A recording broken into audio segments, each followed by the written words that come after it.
Cette affirmation de Jésus et du Père qui viennent en nous faire leur demeure est extrêmement impressionnante. Qu'est-ce que c'est que la demeure? Jésus dit ceci: si quelqu'un m'aime, il gardera ma parole, mon Père l'aimera, et nous viendrons chez lui, et chez lui nous ferons notre demeure.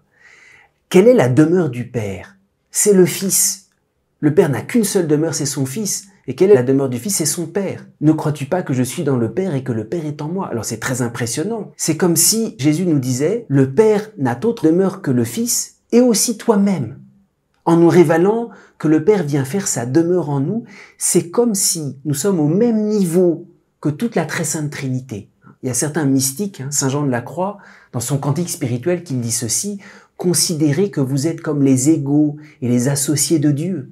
Et le mystère de la demeure, nous sommes la demeure du Père. C'est pas seulement que nous sommes une créature qui recevons Dieu, c'est beaucoup plus mystérieux. Le Père demeure dans son Fils et le Fils dans son Père. Et il demeure aussi en nous.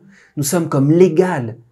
Le Père se trouve chez nous, comme il se trouve chez son Fils. Et il y a une conversion extrêmement profonde de la vie chrétienne, c'est que cette demeure, si quelqu'un m'aime, c'est une demeure réciproque. Notre rapport à Dieu n'est pas d'abord un rapport d'autorité. C'est vrai, nous restons une créature, Dieu a autorité sur nous.